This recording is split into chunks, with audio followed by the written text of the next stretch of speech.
Nitwa Kanyana Enid, nkaba ndi General Manager wa Smart Haven Limited. Ni company ishinzwe gucunga amahoteli, ikaba ifite consultants business, ikaba ifite tourism, ikabamo na community projects.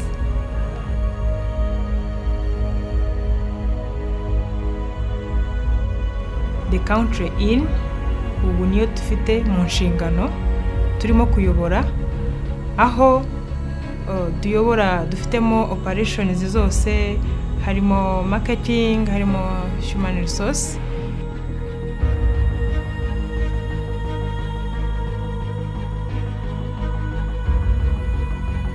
na food and beverage services and housekeeping.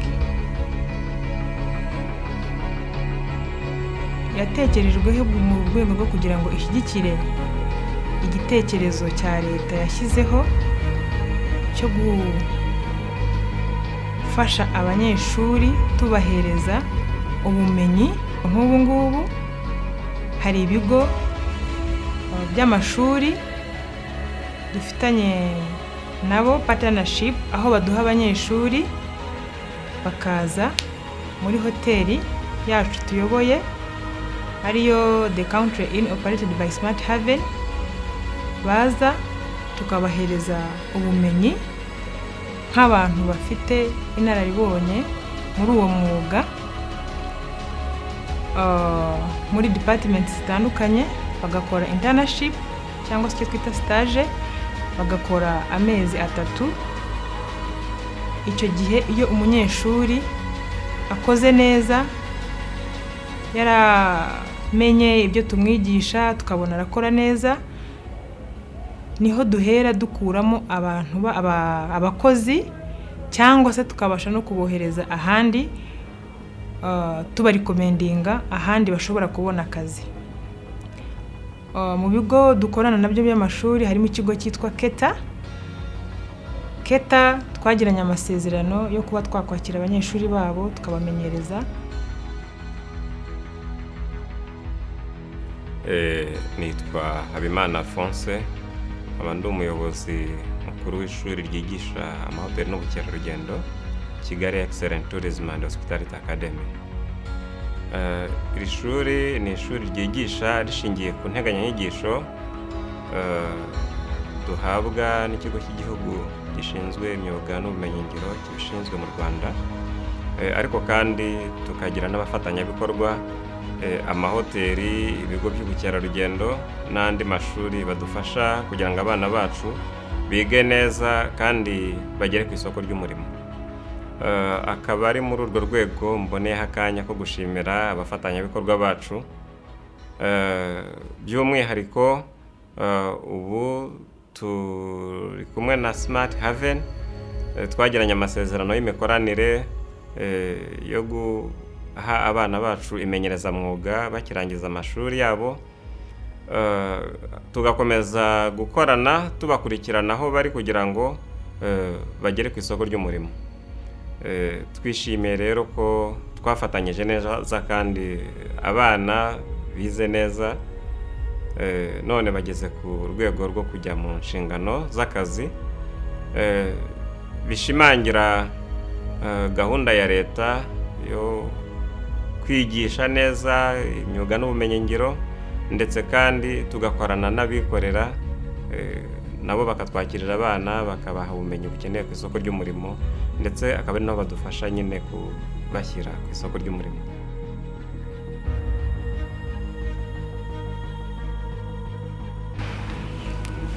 My name is KETHA. I'm a student from Sanja Hotel Talentpool. I'm done with my studies this year 2023, and I'm now in internship in the Country Inn operated by Smart Haven. I want to appreciate both sides, Sanja and Smart Haven, for giving us internship and facilities. I'm doing my internship on front desk office department. On front office department, we check in and we check out the guests and giving them all information about the hotel.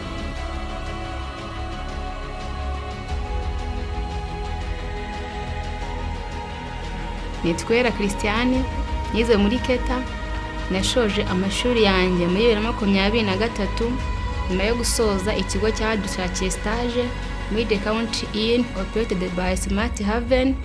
Tukimara kuhagera twize ibintu bitandukanye, njye nakomeje muri housekeeping byanye no gusasa. Nyuma y'ibyo ngibyo stage irangiye, ikigo cyatugira icyizere kimama akazi. Ubundi uwo mukozi ndashimira ikigo cyanyohereje muri the country in operated by Smart Haven. Mwarakoze cyane.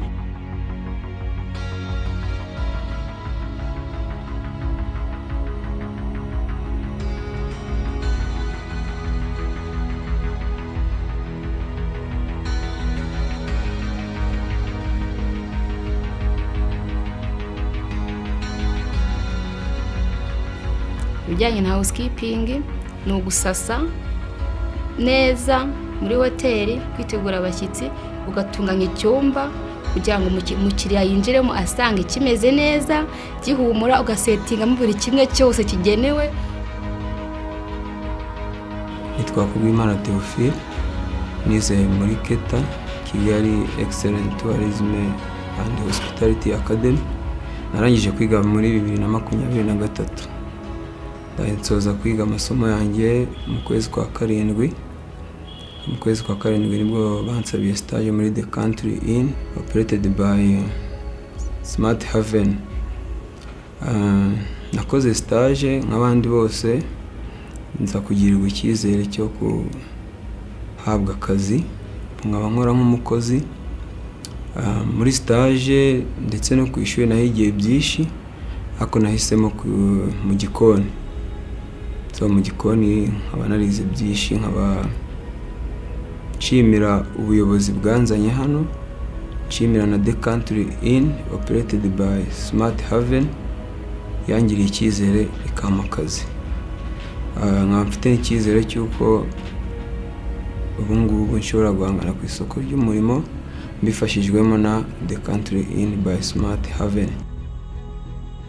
Nitwa Amateka Jeannette, nize muri KETHA, Kigali Excellent Tourism and Hospitality Academy. Nasoje kwiga mu 2023, mpabwa stage muri the country in operated by Smart Haven. Nakomeje kwihugura muri service. Ndashimira the country in operated by Smart Haven, yatubaye hafi iduha ibyangombwa muri icyo gihe twe turi gukora stage. Ndabashimiye kandi ndabashima yuko bangiriye icyizere muri benshi twakoze stage bakampa akazi. Nize kwakira umukiriya, niga no gutanga serivisi nziza. Ndashimira KETHA yo yatureze katuzana muri the country in operated by Smart Haven. Ndanashimira the country in operated by Smart Haven yo yabanye natwe turi muri stage, tukaba turi kumwe turi no mu kazi.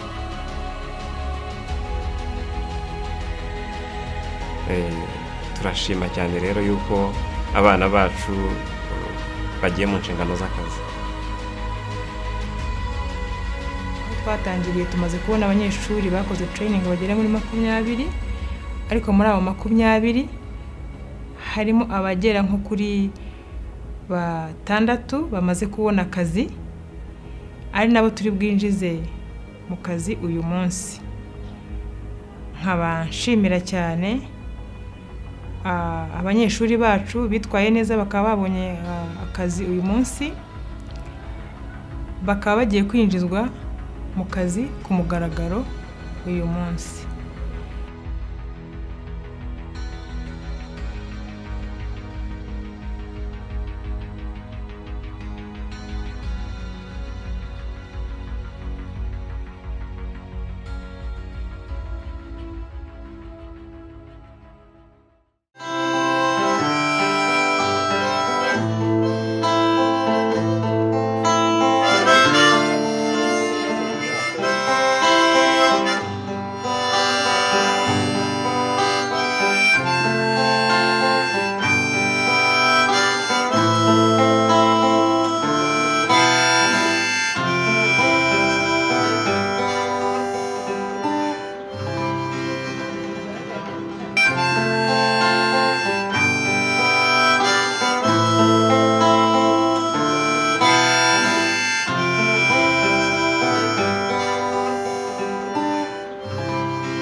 uwo munsi mwiza sinzawibagirwa na rimwe. Twahuye n'umwana sinari muzi ntiyaranzi, turaramukanya maze numva aranyuze, aganiriza neza yitonze ubwo bwiza bw'iyamureba, yabonaga umuntu ari nk'undi. Mubajije akazina ke maze arambwira tumukobwa ivuga mwizina. Reka uwo mwana nahuye nawe kugeza na n'ubu sindamubona. Reka uwo mwana nahuye nawe kugeza na n'ubu sindamubona.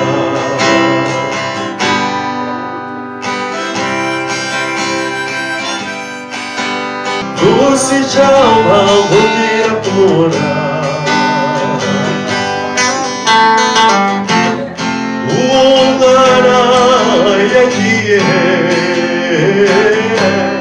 rwose cyangwa ngira kumubona,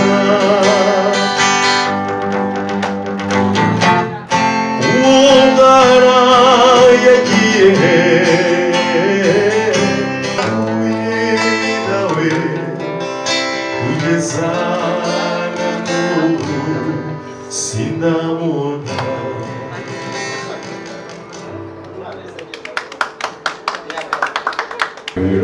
Don't return.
Now you don't know how long I've wanted you.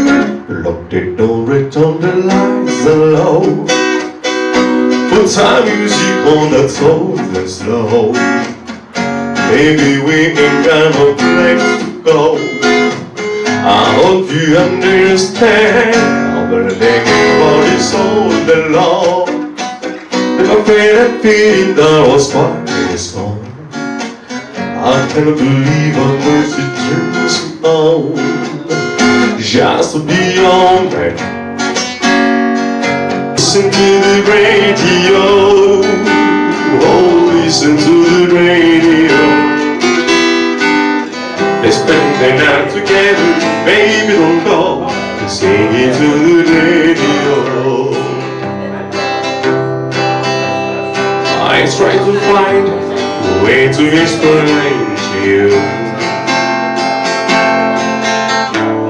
We realize that things the words play. And you can understand to take my hand, then you can their spirits low. They play on the radio. Listen to the radio. Oh, listen to the radio. Let's spend the night together, baby, don't go. Let's sing it to the radio. The ways I say, don't see the song is real. These songs they play, that's what I really feel. So listen to the bass and to the radio. Oh, listen to the radio. Let's spend the night together, baby, don't go. Let's sing it to the radio. I try to find a way to explain to you.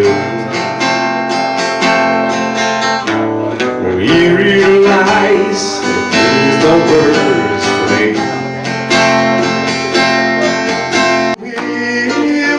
Imenyerezamwuga nishirira gahinda tambuka neza nshobore y'ikimero cyiza mugirane uwo kabiri kihari uri mudasunga mahoroga mama mamashe iyoreze nyabusa nishirira gahinda kumpande zose zose uparenge abo wasanga batakuvuga bamwe bashyamiranye kurwara sibo yitore nka kwegukana mama mama shenge mama data mama wewe ukabahoe hino hihoreze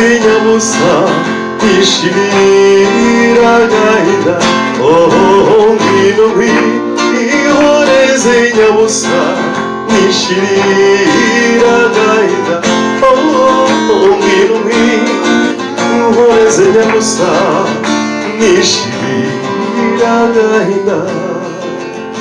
Kanyana nkaba ndi General Manager wa Smart Haven. Then uyu munsi nkaba ndi a General Manager with the country in operated by Smart Haven. Bivuze ko Smart Haven aho ziri zose ugomba kuzigenzura. Murakoze. Nkaba mfite experience irenga imyaka 12 muri industry hospitality. Ntabwo ndi buvuge byinshi ariko ndagira ngo banze mwumve umuntu ugiye kuba yobora muri iyi gahunda uwo ari we. Nkaba mfite international bachelor's degree in hospitality management from Vatel Rwanda. Nkaba narabonye n'indi specialization muri hospitality from Cornell University n'izindi courses nyinshi ariko ntabwo ari byo ndi butindeho. Ndagira ngo nakire abantu mwese mwabashije kuza uyu munsi. Abashyitsi bakuru nshaka kubereka ni abatumye duhura uyu munsi. Ndabona bicaye inyuma ariko njye nifuzaga ko bari kuba aribo bicaye imbere, ariko reka mbayibomeraho. Abanyeshuri babaye trained muri iyi hoteli ndetse bakaba bageze ku munsi nk'uyu nguyu bafite ibyishimo. Ambasabe bigire ejuru badusuhuze. Baraza kugira akanya nabo ko kugira icyo batubwira kiri ku mutima wabo. Umwanya ndibaza ko uteganyijwe. Tourism guhanga umurimo. Aha birajyanye ubwo natwe turi mu guhanga umurimo. Yego, reka musabe yigire hejuru abasore. Baraza kugira umwanya wo kubaganiriza. Turi kumwe n'umuyobozi w'uyu murenge wa Kinyinya. Bagize amahirwe nawe ni karibu nanjye mbaye karibu.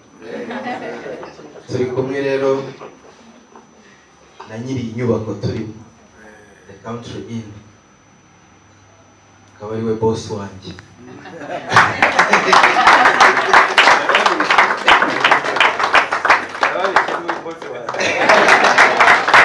Uretse ni boss wanjye. Yego, turi kumwe n'umuyobozi wa KETHA, ishuri ryaduhaye bari abanyeshuri dusanzwe tunakorana n'ahandi hose Smart Haven ifite amahoteli, kamusabe nawe abasuhuze. We noneho dukoze n'akantu ntabwo ahagurutse ari umwe. Na Quality Haven Hotel i Nyanza mu Majyepfo, the country in ni hoteli ya kabiri Smart Haven ikoranye nayo.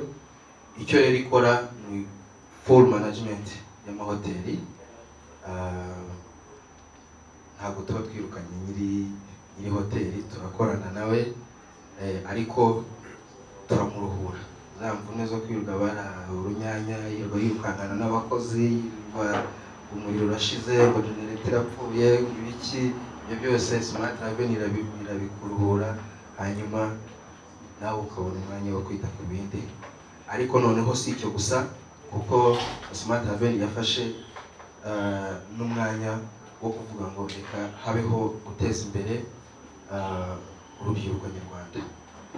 Abanyeshuri babo barangije kuba trained mu ma departement atandukanye, reception, housekeeping, culinary art, F&B, baba barabyize muri theory, noneho bakaza bakabikora muri pratique. Bagira stage y'amezi 3, buri wese yibanda cyane mu byo yize, ariko tukamuha n'umwanya wo kujya no mu bindi. Nimba bikunda ntabwo ayo mahirwe tuyakuvutsa, ubu mwanya ukaza no muri service.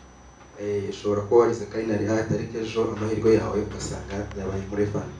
Iyo rero naho wagize iyo training bihita bikorohera kwisangamo cyane. Niyo mpamvu tutabavutsa ayo mahirwe, ahubwo tubakangurira ko n'ahandi hose yumva ashaka ahajya agakora training. Ko rwose bafite inyota hospitality, bakagaragaza ubushobozi ndetse bakagira amanota meza, kuko tuba tubakurikirana umunsi ku munsi, tubaha akazi. Ariko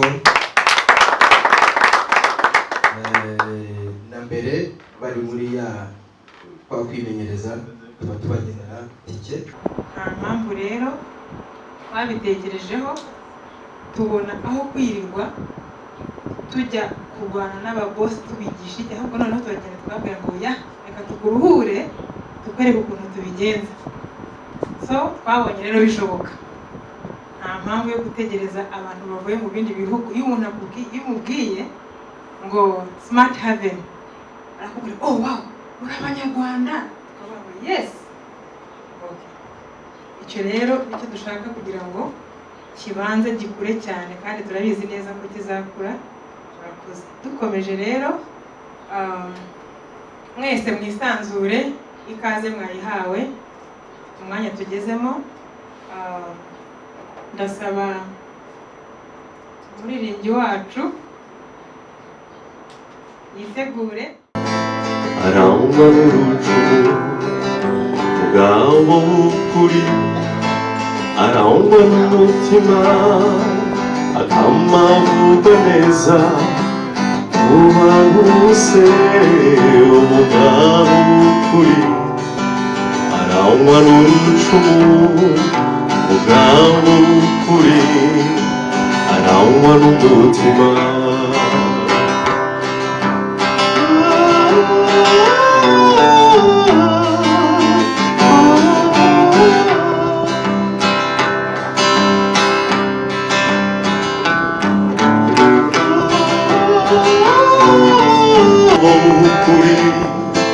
Suwirirwa yicaye mugabo w'ukuri, arangwa n'ibikorwa byo guteza imbere igihugu ciwe, umugabo yirirwa yicaye umwabo w'ukuri arangwa n'ibikorwa zamu nari inyuma yawe rero ntabwo n'abakoraga imbere nge nakoraga hanze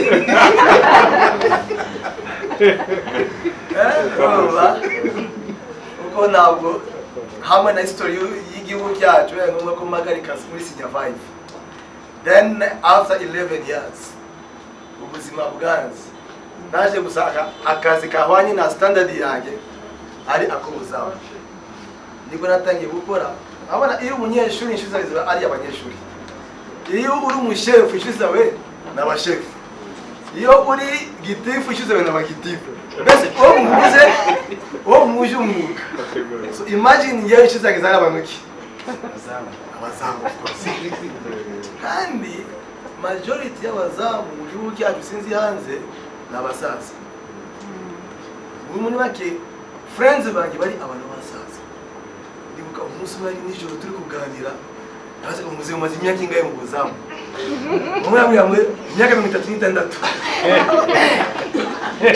mbaza undi wa kabiri 27 mbaza wa gatatu 30 nkina ndi ku mwaka wa mbere nitangura projection imyaka 30 experience mu buzamu naye babicira bitane cyo gihe navuga bigomba guhinduka uwo munsi niyo nafashe umwanzuro njya ku ishuri ngiye kwiyandikisha hari Rubavu hari aho bita Islamique njya kwiyandikisha ninjira muri class ibintu byose byigishije ariko muri senior 6 ibintu byose byigishije nta kimwe numvise bagirira inama njya muri senior 5 njya muri senior 5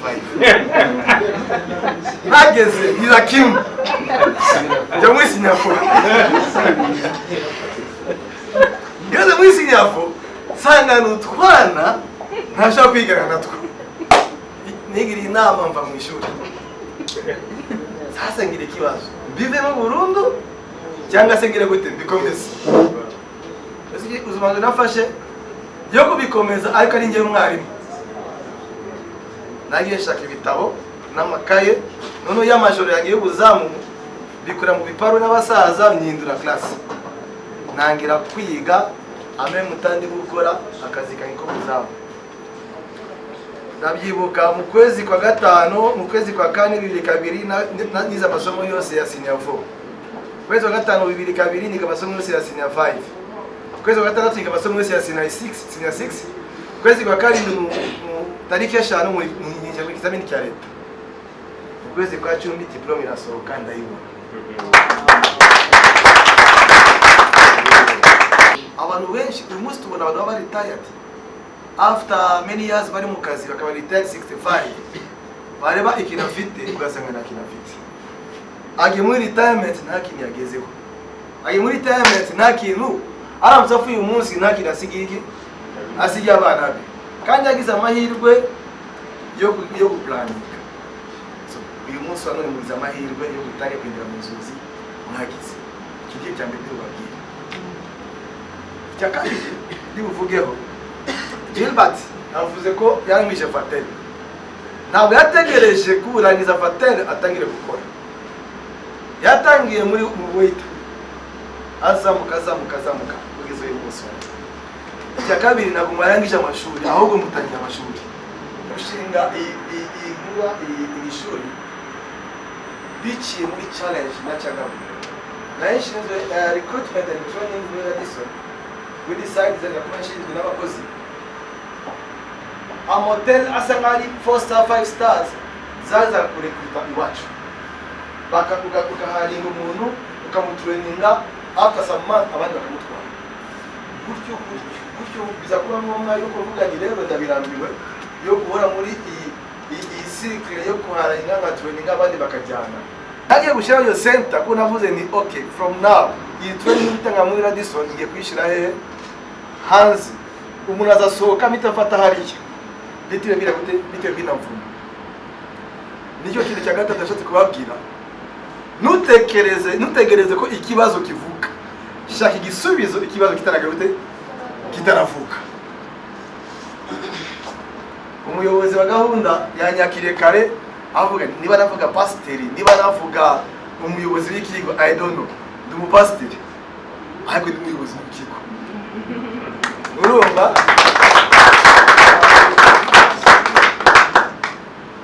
kubera wa mwuga wanjye nabanje gucamo y'ubuzamu byanyigishije byinshi. Church ya mbere nagiye gushumba ifite abakozi batatu, yafite abarimu babiri bo muri primaire n'umuzamu wa primaire. Hana abapasiteri uzi ko icya cumi turagikunda. Urumva gatatu shaka igisubizo kibazo kitaravuka, uko kibazo nikivuka utashaka igisubizo uzajya gushaka igisubizo cyakudindije cyanakumaze cyanakurangije. Birikumvikana? Buriya Gilbert yabishoboye, yashatse igisubizo cy'abakozi, ikibazo cy'abakozi kitaraboneka, afatanya n'ibigo, ikibazo cy'abakozi kitaraboneka. Ubu naze mugakora ikibazo cya service. Birikumvikana? Namwe abanyeshuri nako abarimo kurangiza muteganye ibibazo muzahura nabyo, mubishakire igisubizo, mwiteganyize igisubizo kuko igihe nikigera muzaye muri tayari. Uko bimeze se reka mvuga icya nyuma mu nkino no muri professional service ya hospitality. Kimwe mu bintu bikomeye igihugu cyacu gitanga service. Noneho ni mube gusa hoteliers ariko mube professionals. Niko vuga iki, uyu munsi uri gukora hano kuri country in, ejo uzisanga hanze muri Qatar, ejo ukisanga muri Dubai, ukisanga n'ahandi hantu hatandukanye. Ntabwo uzapfa kugira like this per chance, uzaba selected among the best. So be the best in this hotel.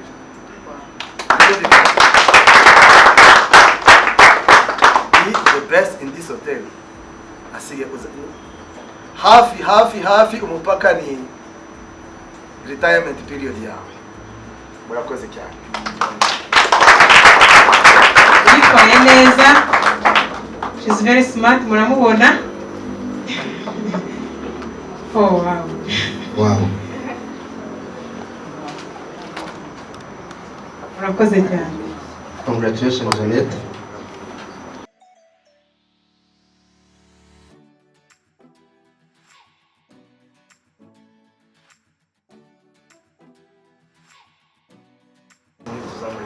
Nawe tuzamukomendinga kapasita n'umuyobozi w'umurenge wacu. Bari benshi cyane.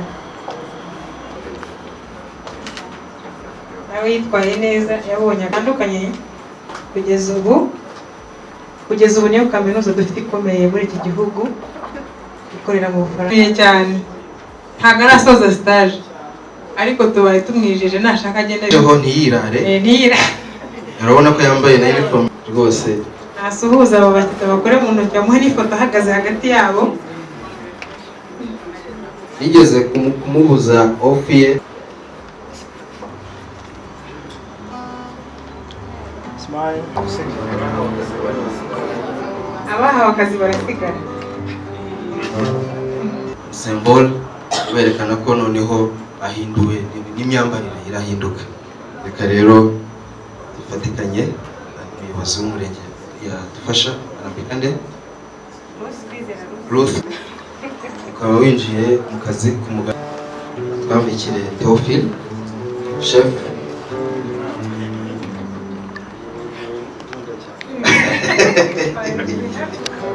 Usabe umuyobozi waturutse muri Pater nawe yigira hafi.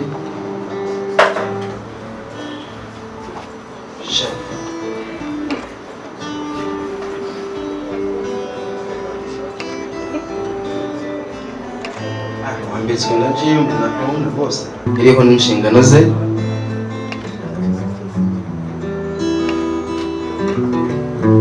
Bahawe ibihembo cyangwa se bahawe impamyabushobozi bwo kwinjira mu kazi.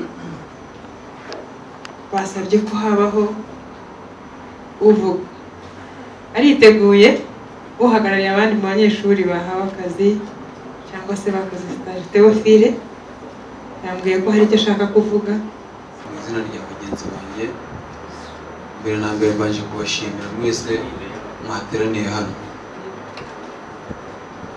Icyo kimagaritse aha ngaha, icyo nshatse kuvuga, ndahera ku kigo cyacu KETHA, Kigali Tourism Excellent and Hospitality Academy. Ndashaka gushimira umuyobozi wacu w'ikigo cyacu KETHA watumye tugera ku nzozi zacu twiyemeje zo kuba abashefu, abandi zo kuba aba waitress. Turagushimira.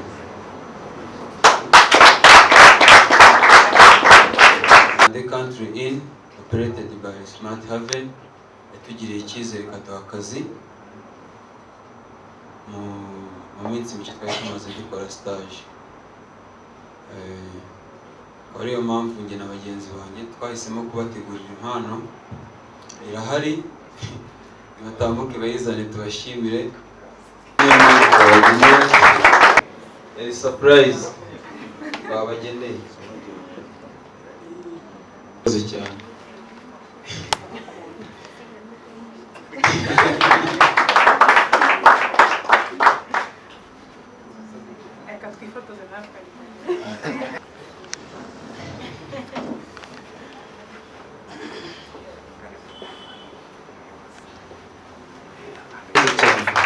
Kigenze neza cyane, turishimye, dukomeje kanya tugezeho. Ndabasaba abantu bakomeza gusohoka bihangane bagaruke vuba bihuse. Tugeze mu wundi mwanya ukomeye cyane wo kumva speeches. Nyakubahwa umunyamabanga nshingwabikorwa w'umurenge wa Kinyinya, nyakubahwa umuyobozi wa Smart Haven,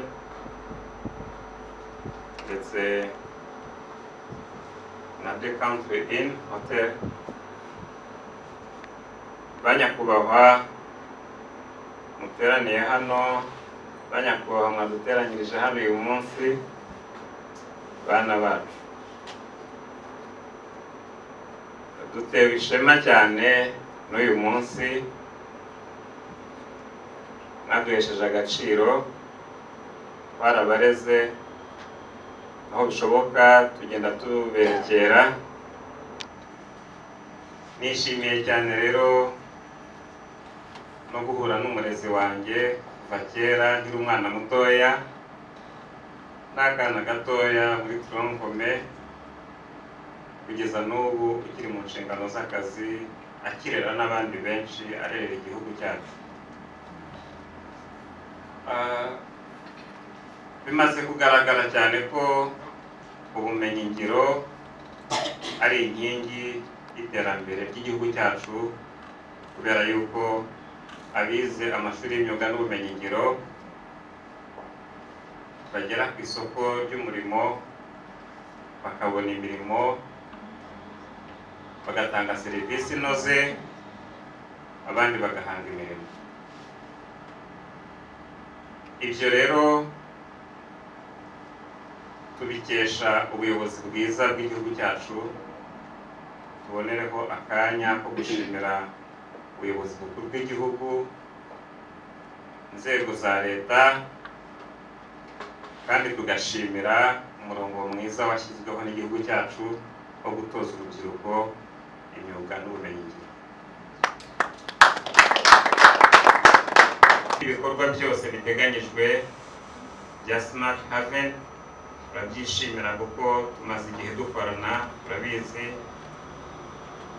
Nyakubahwa mushyitsi mukuru, bagira ngo tubabwire ko Smart Haven yashyize imbaraga muri iyi gahunda, nk'uko natwe mu ishuri ryacu KETHA twabishyizemo imbaraga.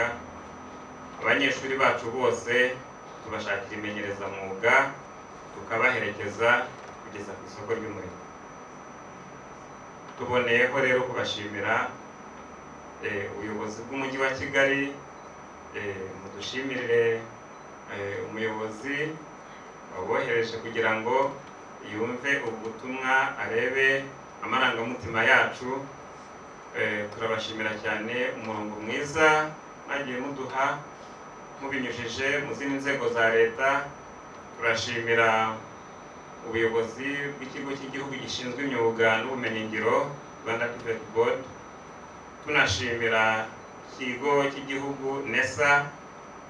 Zose n'inzego za leta mukorana mukaduha umurongo kandi mwiza ari nawo tugeza ahantu nk'aha ngaha. Ntabwo twasoza rero tutababwiye yuko uyu murongo tuzakomeza kurerera u Rwanda neza.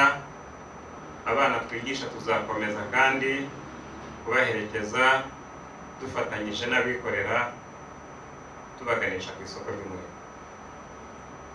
Turabashimiye cyane rero ubw'aka kanya muduhaye, mukomeze kugira amahoro. cyane Amateka wa KETHA nawe avuze amagambo meza. Rero MD ambwira ati yampa invitation atuze dufatanye muri iki gikorwa. Ntabwo mu by'ukuri numvaga uko biri bumere ibyo ari byo, uretse ko yambwiraga ati urabona abantu bari muri stage aha ngaha, yego. Akambwira ati hari ishuri, yego. None ubwo uzaba ari umunsi wo gutanga amadiporome. So numva ese nagira ngo akazi kawe ni hospitality management uri no mu ishuri. Ariko ntabwo nabitekerejeho cyane. Ibyo bivuga nuko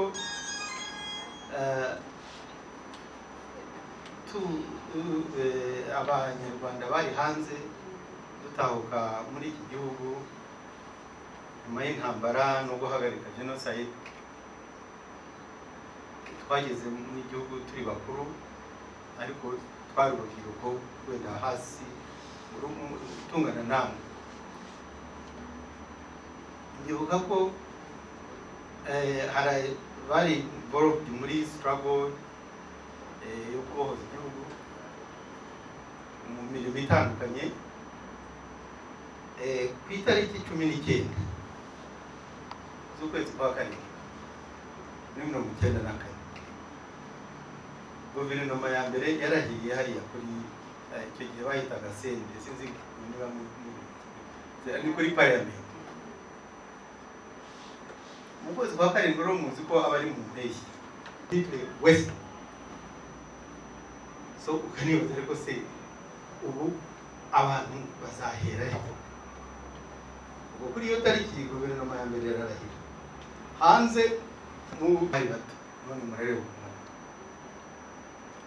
Ariko buhoro buhoro icyo gihe twari urubyiruko, ibyo byose ntacyo byari bitubwiye. Twari dukwiye kubaka igihugu mu buryo butandukanye, mu mirimo itandukanye twari dushinzwe. Rero fast forward, impamvu mbabwiye hari stories nyinshi, hari n'abandi bajya bazizi, ariko ikintu kiri important uyu munsi turimo kubona urubyiruko nkamwe mugera kuri initiative nk'izi ngizi, bivuze ngo bya bindi byose abantu banyuzemo byo kubaka igihugu ntabwo byabaye wese, hariho continuity.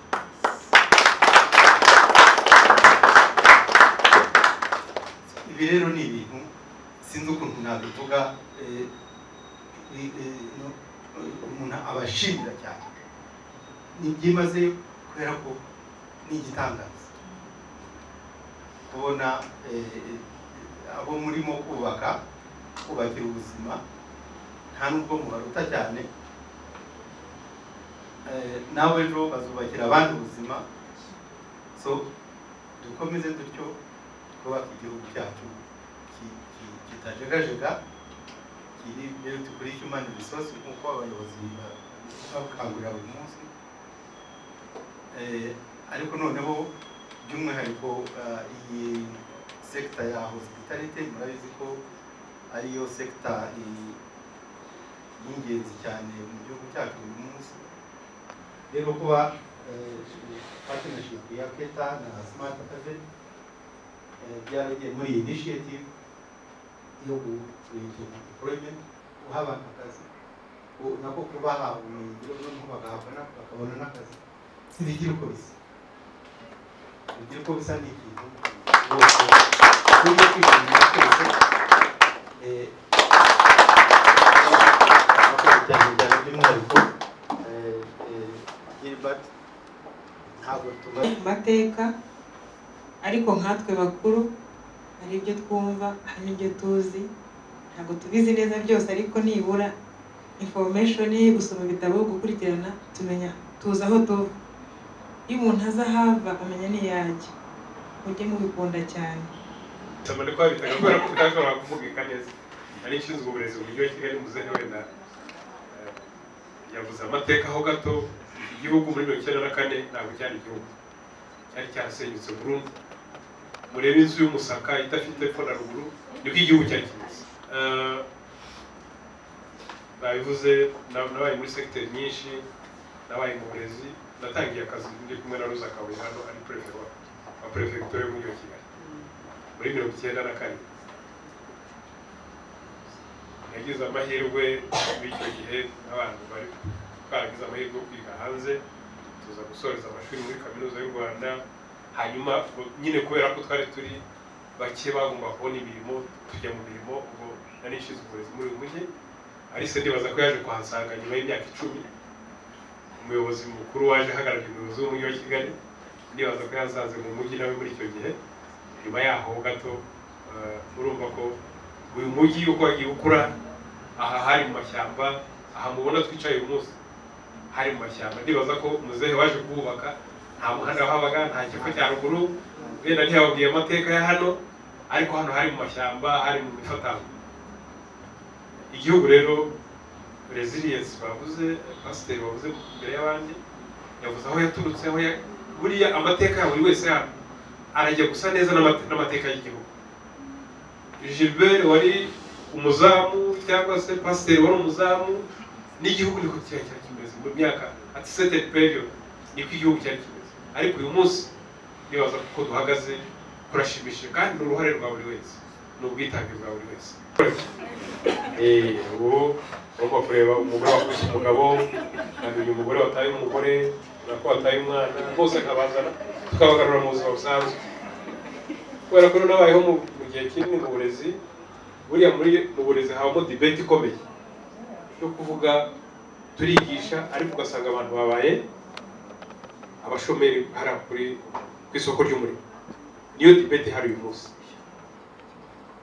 Minisiteri y'uburezi, leta y'u Rwanda ishifting ikavuga iti reka dushyire imbaraga mu bumenyingiro, no kugira ngo dukemure ikibazo, abantu bajye mu mirimo bari productive, ari urubyiruko, kugira ngo noneho bazamure ubukungu bw'igihugu, ariko banazamure n'imibereho y'imiryango yabo.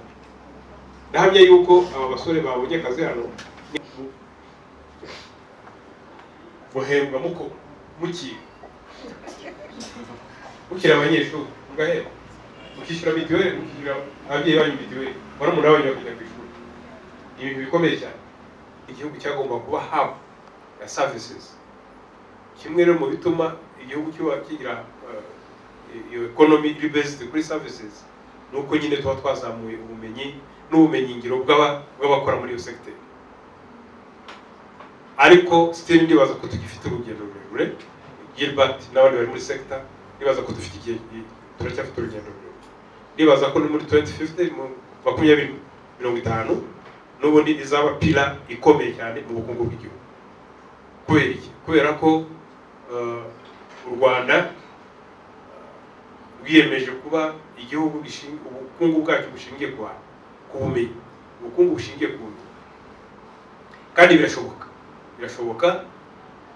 mu gihe abandi bakiri mu bibazo by'abakimbirane, mu bibazo bye, twebwe twahisemo ibintu bikomeye, igihugu cyahisemo umurongo ukomeye. being together, twese tubashyira hamwe tukaba umwe, ariko tukanareba kure, kugira icyerekezo cyo kureba kure. Ubu sinzi niba mutagetinga uyu munsi kumva ko tugiye kugira ibibuga by'indege bikomeye, tugiye kugira infrastructure, kubaka infrastructure zituma igihugu cyacu kiba hub ya services. Ni ibintu bikomeye. Abantu bazaba bakenera services, bazaba bacumbika hano n'ahandi bakora n'ibindi.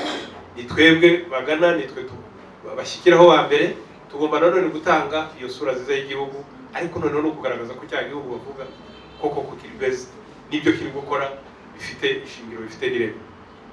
Nagira ngo nshimire rero twese abari hano, by'umwihariko Alphonse na Madame. Ntabwo wantumye mu bukwe bwawe, ariko ubwo nzaza muri anniversaire y'imyaka 5, cyangwa se n'umubyara muzantumire nzaze kubahera, kuko ni ishimwe rikomeye cyane. Gilbert ndibaza ko we ntabwo nigeze kubireba, ariko umwanditsi w'irangamimerere fa ntacyo uzaze nari ku mwana wawe mu gitabo cy'irangamimerere. Icyo nshaka kuvuga ni uko abantu bari muri iyi secteur itanga service ariko ikanatanga n'imirimo. Buriya mperutse kumva debate, nkunda kumva kubera ko nize mu bihugu by'Abafaransa bivuga igifaransa, nkunda gukurikira cyane RFI. Buriya iyo batangiye kuvuga ngo izabukuru, retirement, ikiruhuko, buriya ikiruhuko ni ikintu kibi cyane. Umuntu uzakubwira ngo ikiruhuko, nigeze kumva ngo off muzayihore, ahubwo dukore cyane. Off muyikureho, mu kazi mukora muzayikureho. Off si ikiruhuko, off ni ikiruhuko,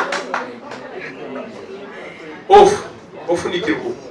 Umunsi bazakubwira ikiruhuko, uzumve ko bakubwira urupfu. Ikiruhuko igari urupfu ubundi utakoze uba hari ibyangiritse. Buriya muzabirebe mu bihugu byateye imbere, nuko abantu bakora cyane. Ahandi ntibagifite umwanya wa discours, ahandi ntibagifite umwanya wo gusuhuza no gutembera. Buri muntu wese aba ari focus ku ntego, ya ntego batubwiye. Umuntu yahisemo kuba umuzamu ariko akiga. Mwumvise uyu munsi ni umupasiteri kubera ko atagiye muri off. Ntabwo yakoze off. Yakora off abakira umuzamu uyu munsi. Muri murabyumva? Iyo aza gukora off uyu munsi abakira umuzamu. Abandi bakuru mwa graduates uyu munsi, batugirirwa mwese muri hano, twongeye kubashimira kuri aka kanya muduhaye no kuza kwifatanya namwe muri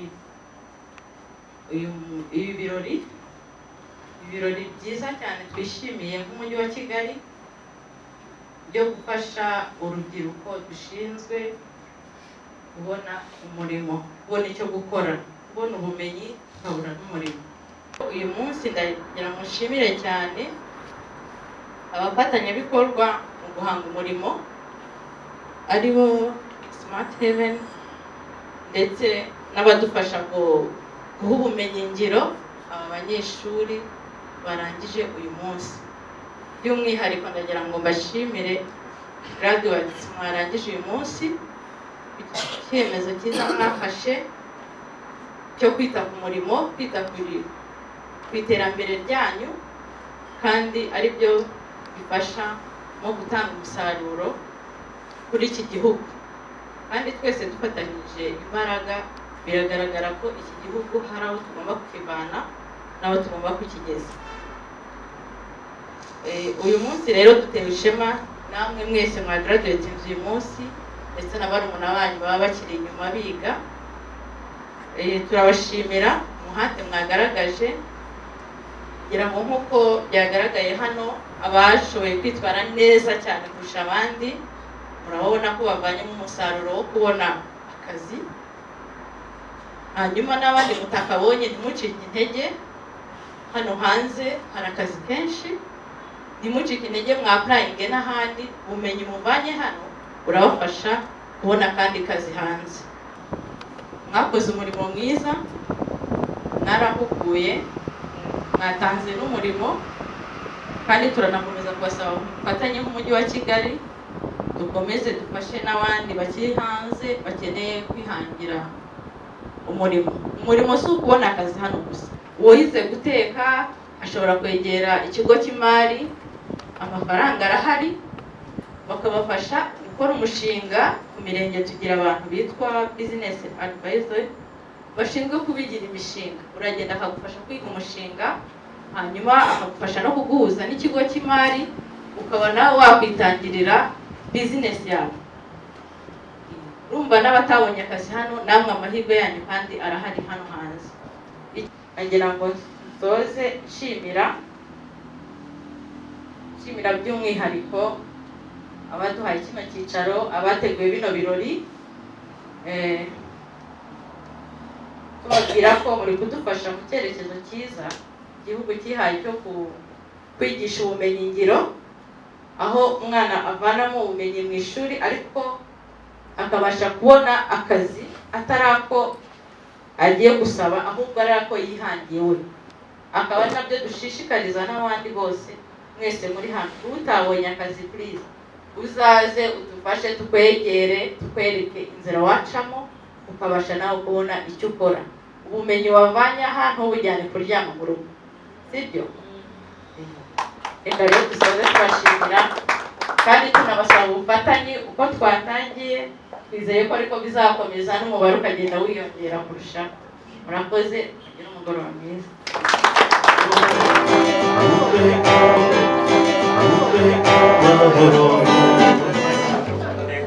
Ibyiza bigutatse